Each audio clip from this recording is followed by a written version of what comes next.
It is with great pleasure that I want to introduce to you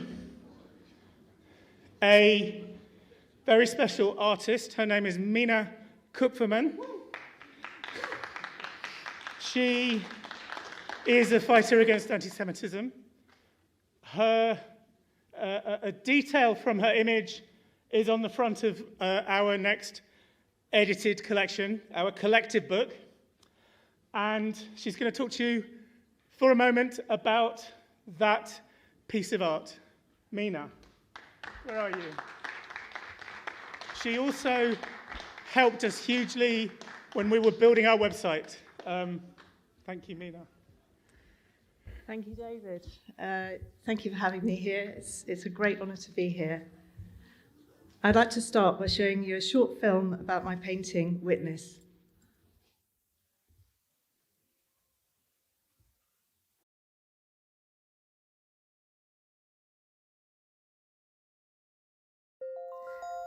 This is a drawing my father did of himself in 1940 in a letter to his sister, arriving in America on the boat, safe from Nazi Austria. He didn't know then what would befall his parents and most of his family.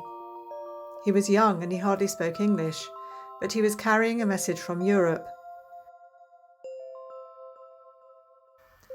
A few years ago, I started drawing elephants, with an underlying theme of their fragility in the face of the threat of extinction. I was, and still am, very passionate about elephant conservation.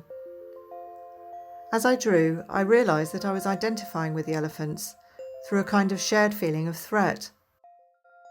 Anti-Zionism had become more noticeable on social media, even among some of my friends, and this felt threatening to me and to my existence as a Jew. At that time, I felt uncomfortable talking about it. I didn't know how to pinpoint clearly where some of the comments I was seeing were anti-Semitic, and I didn't want to risk the pain of being shut down over something that was so core to who I was. So I kept quiet, and I didn't tell anyone what the drawings meant.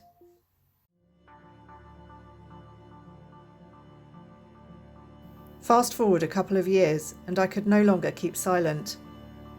Brought into mainstream politics with the rise of Corbyn and the far left, anti-Semitism had become normalised in the UK.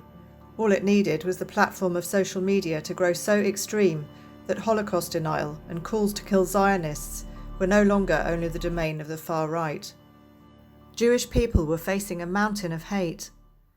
But when we spoke out, we were met with denial and accused of lying to cover for the crimes of Israel. We were mocked, abused, and treated like dancing bears. We were told that we were the bullies, while the anti-Semites were the real victims. We waited for people we thought were anti-racist to defend us, but our expectations were mostly met with silence, or more denial. I decided I had to make a piece of art too big to ignore. I hoped it would express what I couldn't express any other way. Witness tells a story about a moment in time that could be any moment in Jewish history. It tells my story, my father's story, and the story of his family before him. It asks you to recognise and call out this hatred, even when this is a lonely path. It asks you to think about the language you speak. It asks you to listen.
When I made Witness, David Hirsch appeared to be this somewhat mythical figure. Who knew that one day the painting might end up on the cover of one of his books, or that one of the drawings you just saw in the film might make it onto the homepage of the LCSCA website?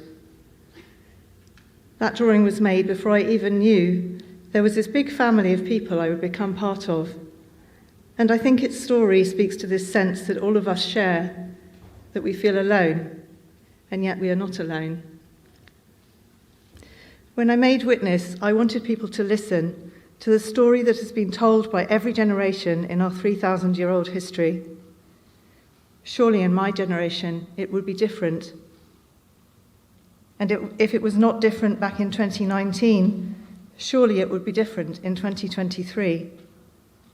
Surely after our families and friends in Israel faced the biggest mass murder of Jews since the Holocaust, people would speak up for us. But before we have even had a chance to process what has happened, we have seen the truth about what happened twisted and distorted across our TV screens and on social media. In the blink of an eye, a modern pogrom against Jews has been repurposed into an ancient story about Jewish thirst for blood. In the midst of our pain, we stand accused. While hundreds of thousands of fanatics celebrating the atrocities committed against us march our streets, our humanity is questioned. The people questioning our humanity are seemingly reasonable. They seem to see our presence as the unforgivable obstacle to their fantasy of an easier, better world. They seem to be politely asking us to please step aside, to please stop standing in the way, to please stop standing. Well, our answer is no. We will remain standing. And by taking up space in the world, this painting, Witness, serves as a visible, tangible object that stands in the way of anyone trying to deny our reality. I believe in the power of art to transform, to reach people on an emotional and subconscious level. And I dreamed that that was what Witness might be able to do when I made it. But like in academia, the art world is not a welcoming environment for anyone going against the anti-Zionist status quo. So it has been challenging to find a home for Witness where it can do what it's supposed to be doing and be seen by the public. It might not seem significant now in light of what has unfolded around us. It might not seem appropriate to say that a painting could do anything at all. But in the world that carries on as though nothing has happened, in that world where people are still going to galleries and looking at art and having conversations about it, if a painting about anti-Semitism can assert its right to take up public space, this would be significant in changing the landscape. So if anyone here knows of a potential home for Witness, where it could be seen by the public, I would be very grateful if you could get in touch via LCSCA. Thank you.